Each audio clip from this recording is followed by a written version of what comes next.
1, 2.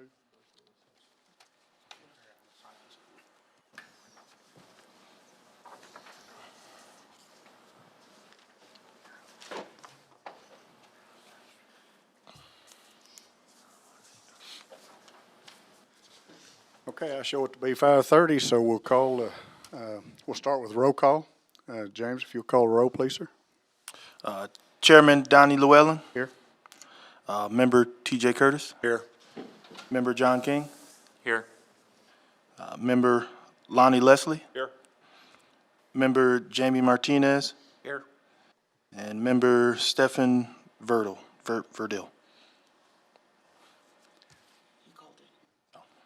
So he's excused absent. Excuse absent, yes. Okay, all right. Okay, we have a quorum, so the meeting of March 2nd, 2021 is now called to order. The first order of business is the approval of the minutes from February 2nd, 2021 meeting. Motion approved. We have a motion to approve the minutes. Do we have a second? Second. We have a second. Those in favor of approving the minutes as written, say aye. Aye. Those opposed, say no. Ayes have it, the minutes are approved as written. I forgot, Mr. Morris, the mayor, we welcome you to the meeting. By all means, thanks for coming. Glad to be here. Thank you. Appreciate what y'all do. Thank you. Okay, under Airport Director's Report, we'll start, James, interview of airport improvement. I was interviewed by News Channel 10 from Amarillo on the airport's name change, the incoming TSA, possible flights to Dallas, and other improvements that's coming to the airport, like the airport lighting project, the PAPIs, and the other terminal improvements that we got going on. They also wanted to expand on some of the challenges that we face at the airport, and I told them the biggest challenge is getting recognized. There's a lot of people in Clovis and around Clovis that don't even realize there's an airport here, and the other ones don't even realize that we have commercial service. So it was a good interview for the airport to get us recognized. So I hear they tell me that Clovis is one of their larger markets besides Amarillo. So it was good to have people know that there's an airport and we have commercial service. Did they tell us when they're going to air the interview? It was aired that day. It aired 4 p.m., 5 p.m. our time, and also 9 p.m. And again it was either 5 or 6. They told me it was going to run. So it had 4 slots that day and the night. Oh, okay. Okay. Well, that was good. At least we got a little recognition. Yes. It's also available on our Facebook page, and it's also available on News Channel 10's Facebook page. The entire interview? The entire or just interview. what they aired? Yes. The entire interview? I think it was just what they What aired. Yes. Okay. All right. Okay. Comments, questions? Okay. Taxiway Alpha update, James? The update for Taxiway Alpha, the project was affected by the weather, the cold weather we got a couple weeks ago. Luckily, they were already ahead of schedule by almost 2 weeks, so it didn't affect the scheduling, but it pushed back the paving for phase 1. So the paving for that, they're going to do a test strip this Friday, and if the test strip is good, then they'll start paving Friday. But if they need to adjust the mixture, then they'll start the actual paving on Monday. So the project's still on schedule. I can't remember. Do you have any idea when you're going to close the runways? That should happen. I think it's going to be in 2 weeks. Okay. Can you give us 2 or 3 days' notice at least? Yes. Okay. And we have to close down the entire airport for that project? No, it'll close Taxiway Bravo between the north hangars and Taxiway Alpha, and runway 1230, just to landing and takeoffs. It'll be used for taxis. Got it, okay. So we're not closing all the runways while they're in that intersection? No, Oh, okay. just 1230 will be Okay. closed for landing, and so we'll just have the one runway. For some reason, I thought was doing all of them when they hit Oh, the no. intersection. Okay, okay.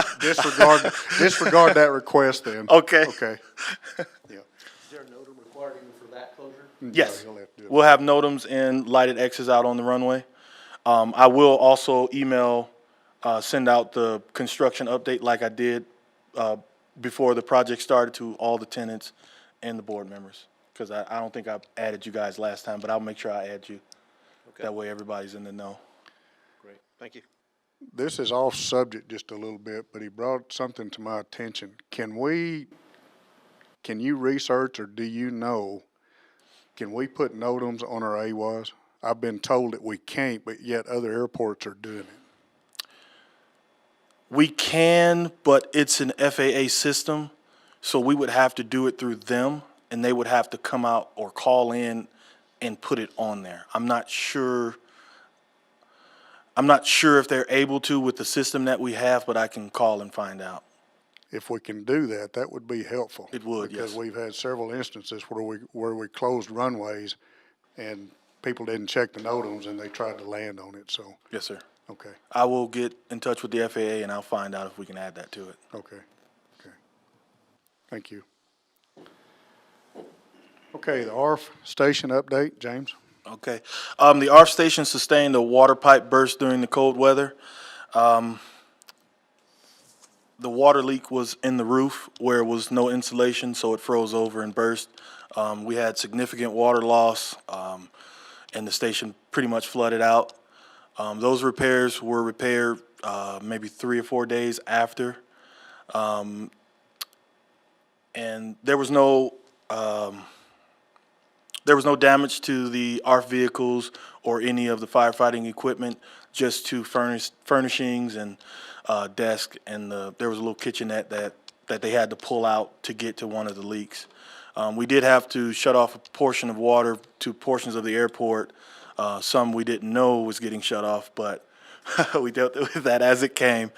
The repairs are fixed. The fire department is taking care of the repair cost until the insurance kicks in, and they're also going to refurnish the fire department. So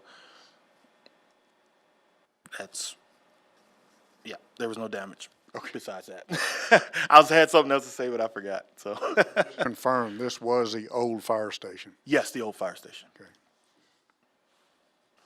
Questions, comments? Just curious if they're gonna take some kind of steps to prevent that from happening again? Yes, Insulation, more insulation, that sort of thing? yes. The piping itself was insulated, but it was the hot pipes, the hot water pipes that burst, and they said that that's very common because of the energy and bunch of science going on. So we're going to insulate that even further. So I know there's foam wrap on there before. We're going to foam wrap it, and then there's this insulation wrap that they're going to put on top of that. So it'll be double insulated.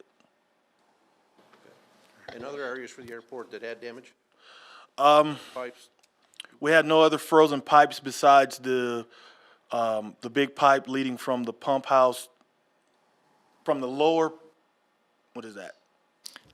The lower tank to the big tank. The pipe froze underground, and we weren't able to transfer water. Our water level by the end of the freeze was at a critical level. The only water we had was the water in the pipe itself. There was no water up top in the big tank because we couldn't transfer water. Once we got that thawed out, when the temperatures rose, I think it took us 4 days to transfer. 6 days? 6 days to transfer full load of water. I saw several people out there after that. What, are they making some improvements to that interconnect, or what are they? Well, we did an assessment to the well, Justin. And Mr. Chairman, members of the board, so what we've been tracking over the last couple of years is our actual water levels in our wells to make sure that we'll have a supply of water to our airport, not only today but into the future as well. And so we've been working with Roman Well Service as far as being able to test our saturated thicknesses, looking at what much water we can actually produce out of the well, maybe needing to downsize our pumps because of drawdown levels, and then we start pulling in air into the system, which isn't good for our pumps. And so we're also having conversations with Epcor Water as far as where their existing lines are, what it would potentially take if we needed to get secondary supply out to the airport. So making sure that we're covered into where we don't run into an emergency situation where we don't have water. Are we still pumping out of some of the wells that's on the land that the city owns? No, we stopped irrigating out. We used to have an agreement for those wells and had a lease agreement on that property, but those aren't actually tied into the system at all. So the entire water supply system is through one well. And so while we do have other wells on the property, they've always been just used for agricultural purposes. And the city made a decision several years ago for all the land that we lease to make sure it's dry land, and we don't utilize any of our city-owned wells for agricultural purposes. Can we tie into those if we come to it? Are they still operable? A lot of them pump sand, Oh, and so they weren't necessarily good wells. Okay. And from just a redundancy standpoint, I think we would be better off rather than spending money on infrastructure to basically manifold wells together. Might as well spend that money on the infrastructure to get that secondary potable supply to us.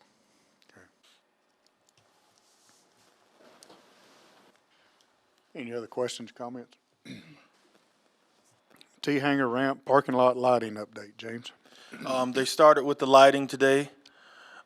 They replaced the lighting heads at one of the poles in the parking lot. They wanted to see the task they had at hand. So they started with one, and once they were finished with one, they came and told me that it was going to be a pretty easy job for the poles. Now the T-hangers are going to be where they run into a little bit of problems because there's a lot of conduit that needs to be replaced, a lot of wiring with animal intrusion and things like that. So they're running into a nest, and they can't give me a timeline, so we estimate up to 3 weeks for the entire lighting project to be completed due to the age and condition of electrical on the T-hangers. Who's doing that work? Snyder Electric. Okay, thank you. Are they replacing lighting on all the T-hangers on the south side and north side? All the T-hangers, yes, sir. Do they have to have access to the hangars to do that? As far as I know, no, because a lot of the conduit runs outside, so we shouldn't have any impacts to our hangar tenants. So we're not doing anything inside of the T-hangers? As of now, no. Okay. If they end up having to go into a hangar, we will let the tenant know, and we'll give them 24 hours notice. Hopefully they can come unlock it, but I mean we're going to have to get in there if we need to. But we will give them 24 hours notice.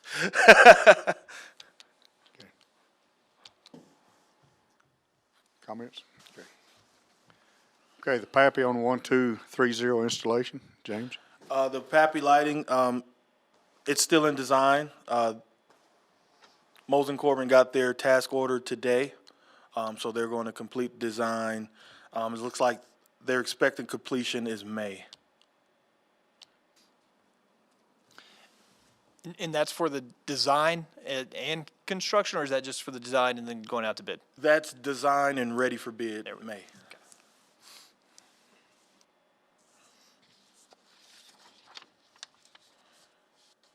So the PAPIs are not FAA, huh? No. The ones that are going on 1230, they're going to be city-owned. But the ILS PAPI is FAA. That's FAA, yes, sir. What about 22? 22 is FAA also. Why is 22 FAA and 1230 is not? Because of the approach? It's not because of the approach. It's basically who funded it. So the FAA funded it. They own it. Okay, gotcha. So whenever it needs repairs or updates, they take over it. And Mr. Chairman, when we were looking at changing the classification of the runways, the PAPI system on 422, is that the one with we extended? 422. It actually was questioned by the FAA when we were looking at the clear zone requirements for the runway itself, and trying to potentially get them to relocate that PAPI equipment to meet those clear zone requirements because it is FAA owned, was going to be difficult. Simply because they didn't have the program set up, they didn't have the funding set up, and they wouldn't allow us to hire a contractor, come in there and relocate them, and then potentially go after reimbursement for that work since they owned it. Luckily enough, through some research, we just found out that it did have breakaway bases, and so that's why we are able to change our runway classification and leave that PAPI equipment where it currently is located. So there's definitely some advantages and disadvantages of FAA-owned PAPI equipment versus non-FAA-owned PAPI equipment. I'm to assume that the PAPIs will be on our pilot control lighting? Yes. Just like everything else? Yes. Okay.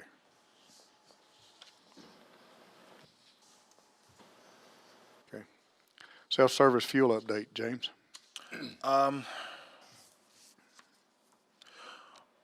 Originally, we were going to use our capital outlay funding to fund installing self-serve fuel to the airport. But talking with the New Mexico Department of Transportation, they're going to fund that 100%. That's currently on the agenda for the city commission meeting on Thursday for the approval to apply and accept that grant from New Mexico. It's going to be 100% funded through the state, and we're currently working on the bid documents to bid that out once it's approved. Okay. And that's going to be for 100 low lead in Jet A, because we have a lot of Medivac flights that come in at 1 a.m. and so we've been in talks with them, and they're open to fueling themselves, so they won't incur, us being called out, or eventually once those are in, I'm going to bring up to the board, installing a call-out fee for aircraft after hours, an after-hours call-out fee, which will benefit the airport. If you ever get out of the airport business, you certainly have a future in grant writing.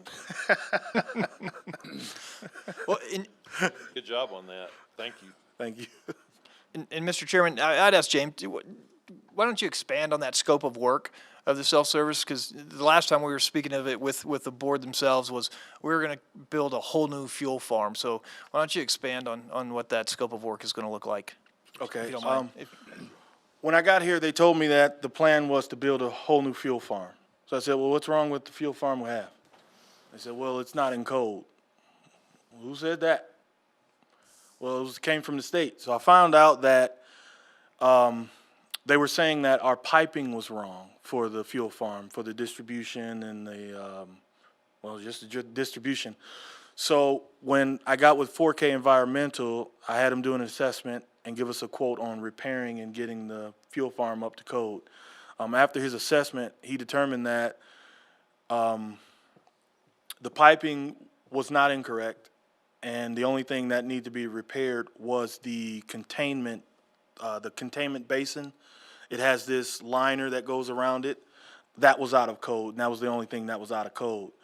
So being on self-serve projects in the past, I figured, well, we don't need a new fuel farm, but we need self-serve. So what's the feasibility of piping in a self-serve system to our existing fuel farm, which he said would be okay. I gave him an example of the fuel farm that I think would be best, and he was able to give us a quote on that. So us needing a new fuel farm, pretty much it would be a waste of money because our tanks are good. I mean, our tanks are in great shape, and the piping, though it's not the most ideal piping, it's still within regs. So I talked to the state, and they're actually going to pay 100%, not just the self-serve, but also to repair our fuel farm containment basin and any piping or pumps that needs to be replaced also. So who's going to design the system? It has to go out for bid. We use the quote that I got from 4K Environmental he's going to use that to develop the bid documents so we can get the exact thing that we need and that we want. Okay, so once the system is designed to meet their specs, then we're going to take a look at it and make sure it meets the airport, what we need at the airport. Is that correct? The bid documents, Yeah, correct. Okay. Who's 4K Environment? Are they out of New Mexico or Texas? He's local. He's Clovis. No, he's out of Texas. Oh, he's out of Texas? Oh, I thought he was local. Well, he's out of Texas. Well, the reason I'm asking, okay, I've been involved in this a couple of times, and with the inspectors from EPA out of New Mexico, we get two different answers. One of them says a system is approved, and the other one says the system is disapproved. So my comment is, let's be exactly sure that this meets the New Mexico code, because they made us put a tank in, and the next guy down the road that didn't have the same tank, they didn't make him put one in. So there's some controversy there. Okay, that's the reason I was asking if they are from New Mexico or Texas. And we can clear, as far as the specification goes and the requirements go, we can clear that with DOT Aviation Department, as well as the Petroleum Storage Tank Bureau. And from a regulatory standpoint, the Petroleum Storage Tank Bureau, I believe, is the one that has the oversight as far as the regulations are concerned. So we will definitely make sure that we are in compliance with the New Mexico regulations. Okay. And I guess the only other thing on this particular subject I'd like to point out is that when we were looking at a complete rebuild of the fuel farm, we were looking at costs of around $1.2 million to replace it. And so, obviously, we didn't have that type of funding, and we'd been seeking capital outlay funding from the state legislature to potentially try and fund that, and just hadn't been successful. So when James brought forth the idea of just putting in the self-serve fuel island, essentially, the pumps themselves, and then being able to obtain the DOT funding for it, I mean, we just saved the city of Clovis and the taxpayers, $1 million. Of funds. So thank you, James, for thinking outside the box and checking into it, and getting this project moving forward with 100% DOT funding. But Well, I think because we were talking about that was the reason that we were talking about it, because the state was saying it was out of compliance. That's the reason I'm saying let's really validate that. correct, absolutely. And hopefully we can apply those savings to a new FBO out there as well. Well, it's a down payment. Attaboy, I like it. It's progress. Progress. Now, the design of that, you're gonna pipe that down to kind of where we started putting the island before? I'm not exactly sure where that is. Well, it would be just nearly looking at the last T hangar, just right out. I call it the south, other people call it the west. But that ramp area right there, that's where Aero Care used to operate. Yes, that's exactly where it's going. It's going to go on that south side, right off of Taxiway. I think we call that Delta 1. It's going to go right in that corner of Delta 1. Okay, the reason I'm saying let's really look at that, because you've got large airplanes operating in and out of there, so I've planned for 150 feet, I believe it is, from that center line, where they put their center line at. So it's going to be 150 feet to the left of it. The center line going down to Jonathan Vanderduzen's hangar? Yes. That's the center line you're Yes. talking about? 150 feet off of that, Yes, sir. to the middle of the island. It'll be right.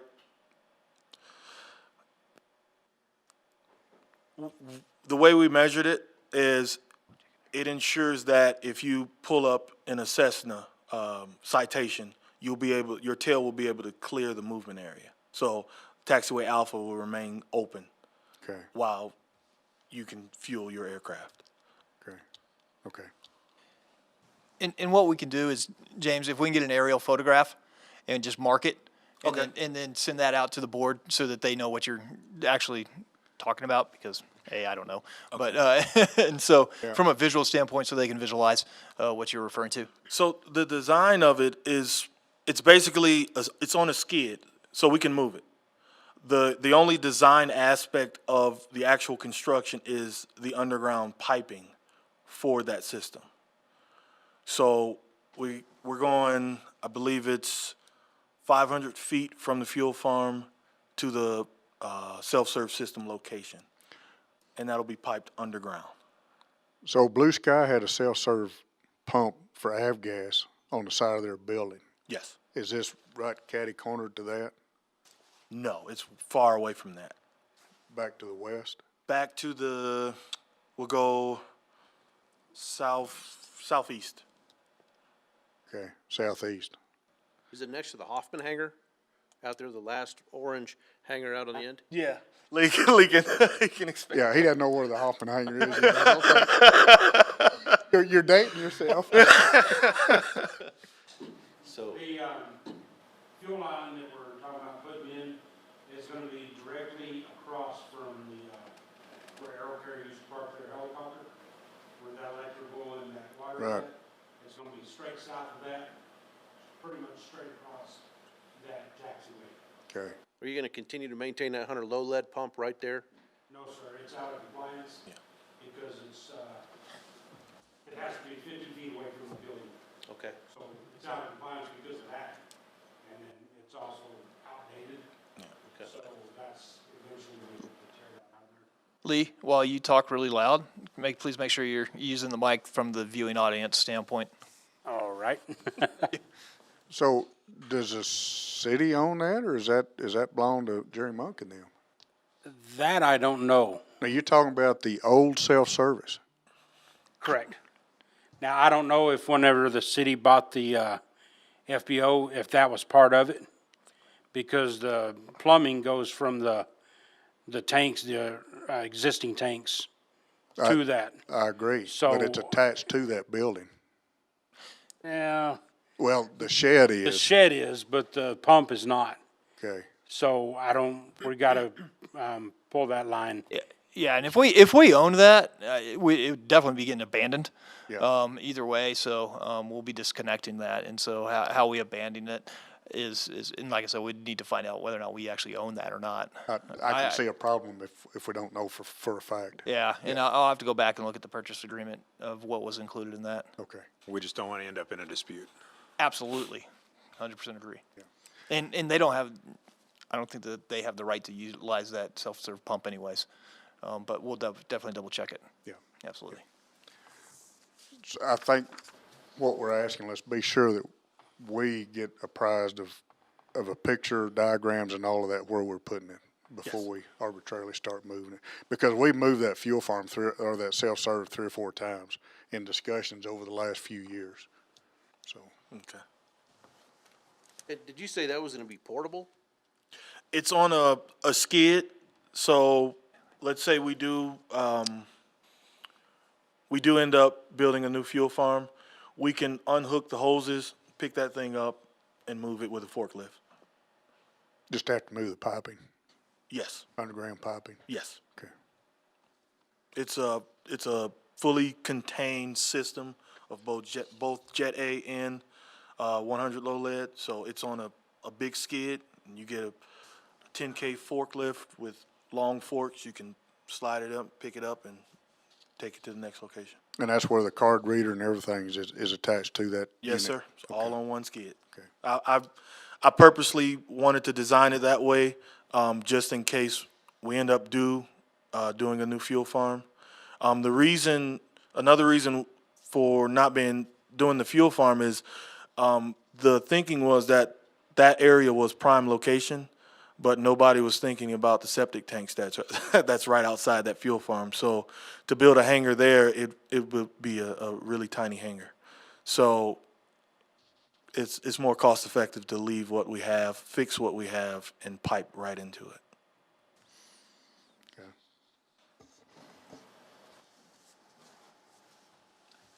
Any other questions or comments?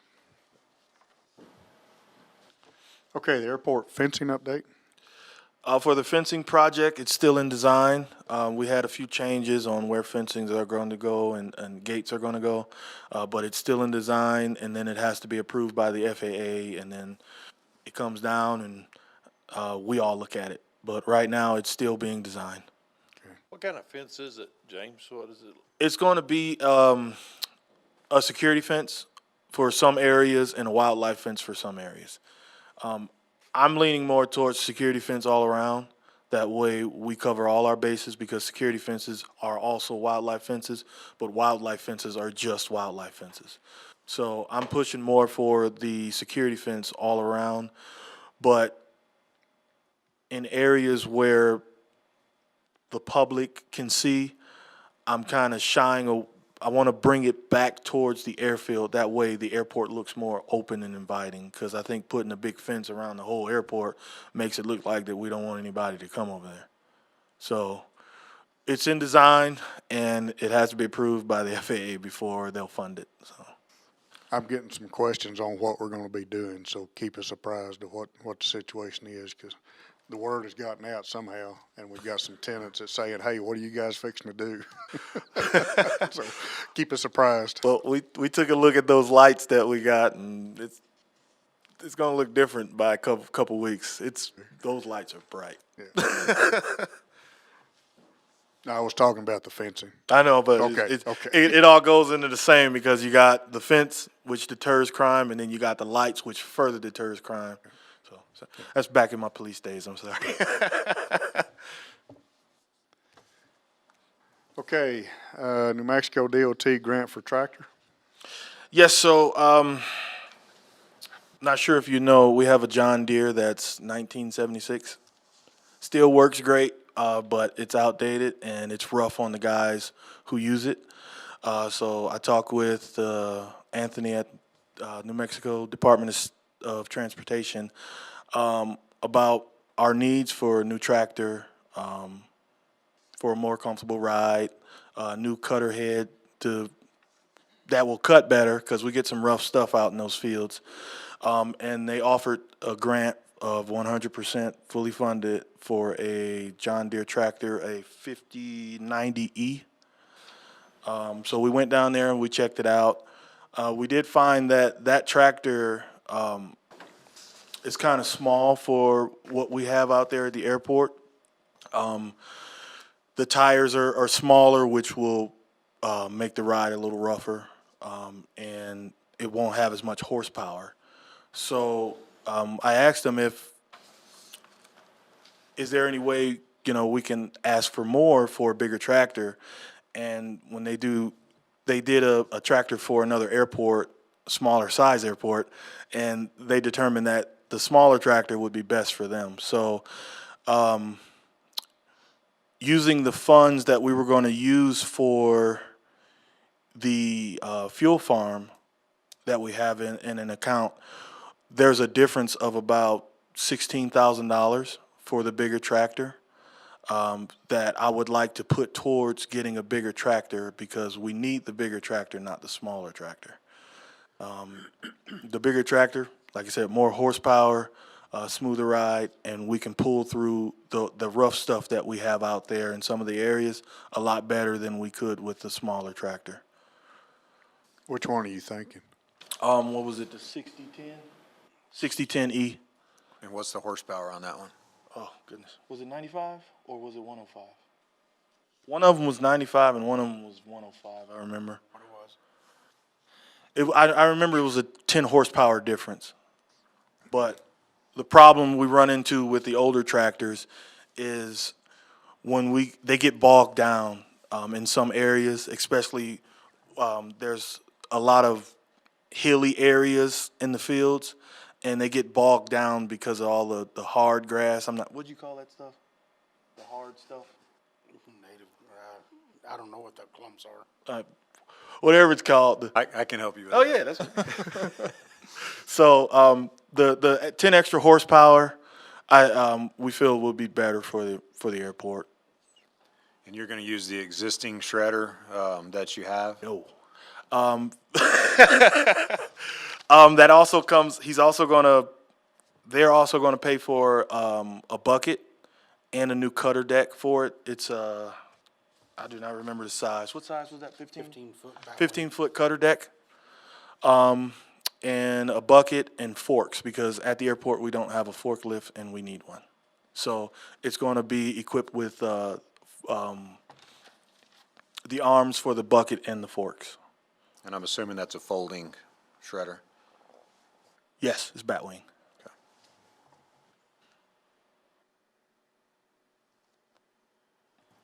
I would still highly recommend that you get a blade on the back of that for snow removal. Yep, and I didn't think of it at the time, but the guy actually asked, and Lee told me that we actually have 2 blades in the back. That's wide enough for the wheel width of this tractor. I think they're 12 feet, right? Okay, okay. Are you stuck on John Deere? No, Are you going out for bid, or you just, we went to Western Equipment. They have a state contract, so we get state contract pricing for that. okay, I think we got quoted 83,000.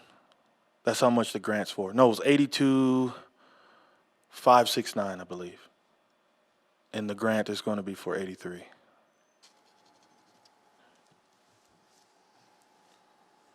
okay.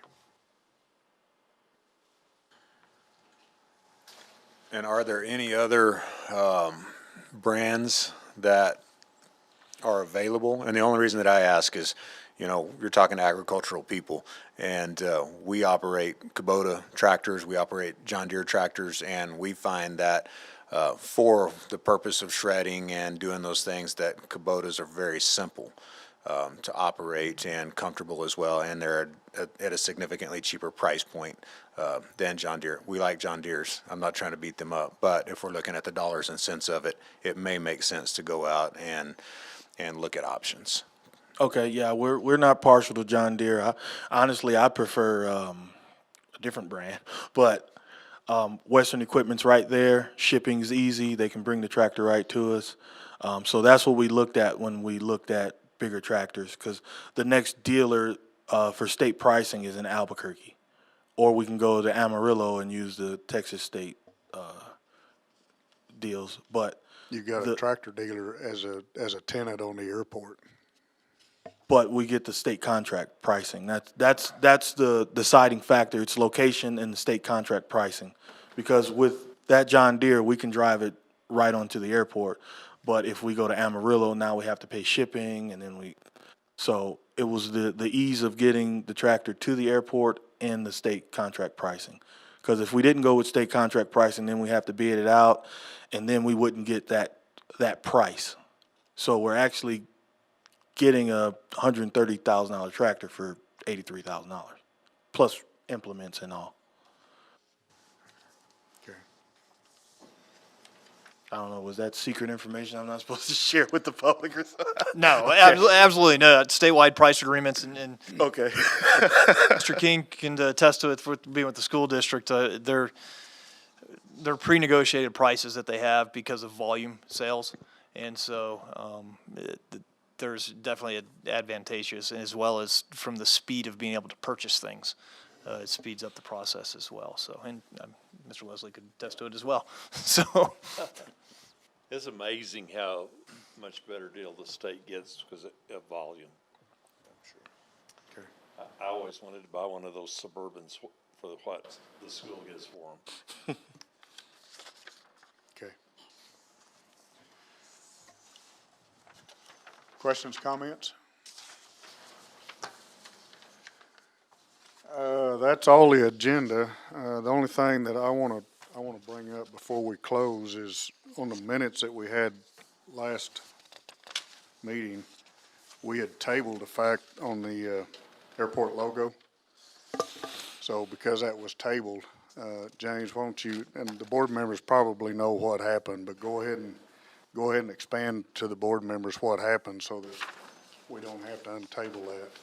Okay. Well, we had to go ahead and pick a logo. due to the constraints of the competition on the website that we use to design the logo. I didn't realize that the timeline was 3 days during the last board meeting. So I got with Justin and let him know what the issue was, and he told me, well, we got to pick something. So we went with the best design that was most liked. We did a poll for people visiting the airport that came into the admin building on which design they liked. So we picked the most liked design based on, random people's feedback who came into the airport.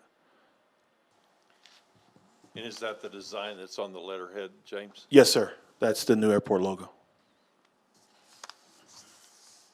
As far as procedure wise, just because we table it, we don't have to do anything to untable it or anything. No, it's tabled. It can stay Okay. tabled indefinitely. Okay, all right, good deal. Okay, anything else? Anybody have any comments, questions? And Mr. Chairman, if the board doesn't have any comments or questions, I would ask James to expand upon, and I know it's not on the agenda, but we had a discussion today regarding the construction of the terminal and the restroom space that's there, and us trying to get TSA in by a certain deadline. And so if you could expand upon our conversation that we had today, that'd be fantastic. Thank you. Yes, I forgot all about that. TSA is working to get their equipment in, but the construction has to be complete. All the sanding, anything that can create dust is sensitive to their equipment.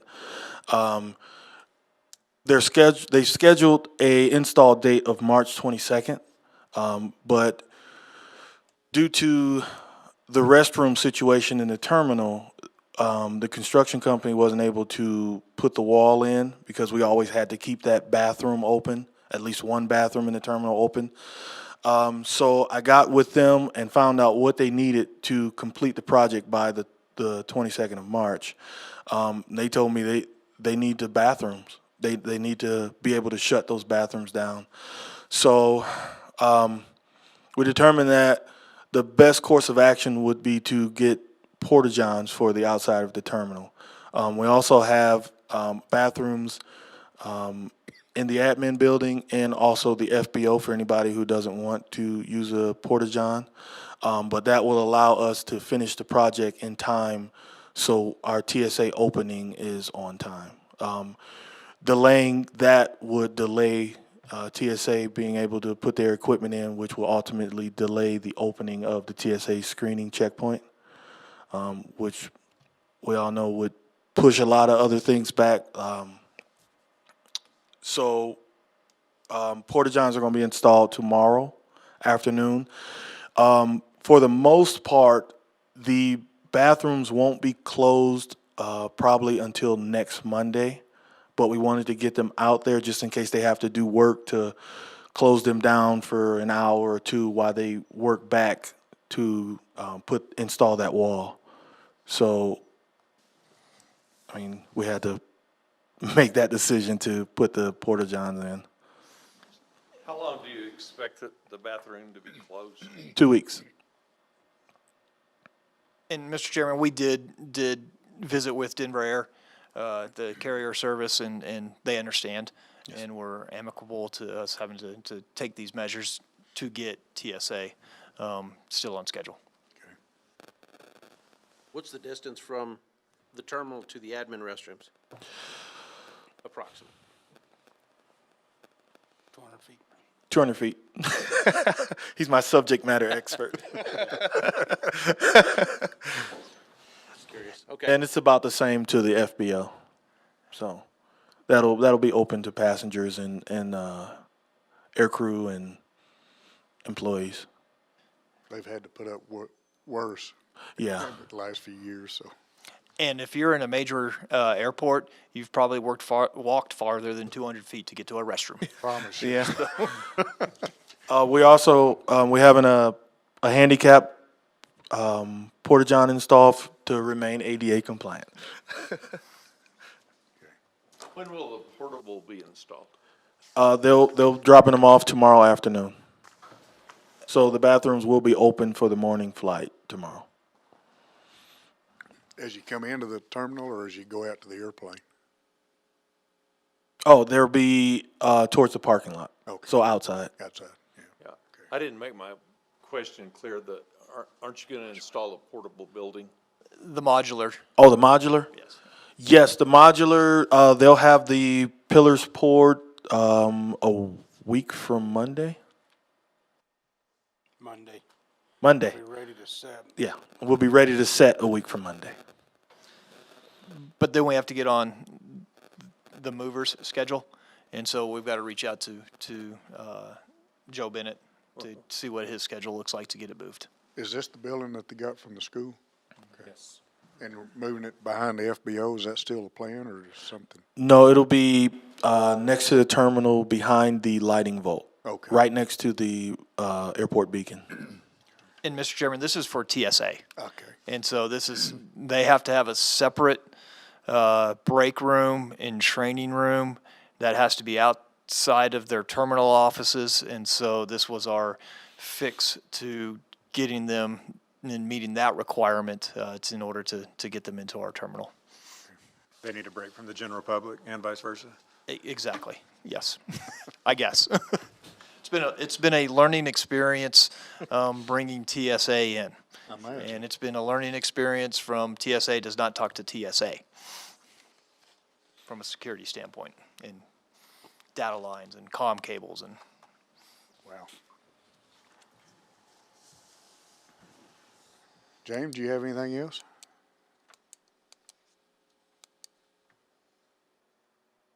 No? Had to think. Mr. Mayor, comments?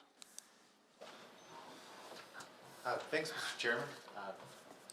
I don't necessarily have comments, but since you asked, I'll come up with some. How's that? No, I just wanted to say, from my perspective as mayor, how excited I am about all the things going on at the airport and the opportunity that it represents for our community as one of the gateways to our community, as Mr. Curtis puts it. I like that. It's a gateway to our community, and so I appreciate your service on the board, each of you, and the advice that you can offer our director, who I'm also very excited about, and I know you are too. And I just think we got wonderful things going on out there, and I appreciate you letting me set in the meeting tonight. I don't want to tip my hand too much, but I'm going to ask the commission if maybe I can't just sit on this committee, because I'm very interested in the direction and the future of the Clovis Regional Airport. So thanks for allowing me to be here. You're more than welcome. Thank you, sir. Thanks, James. We appreciate it. Okay, if anybody doesn't have any comments, we'll meet again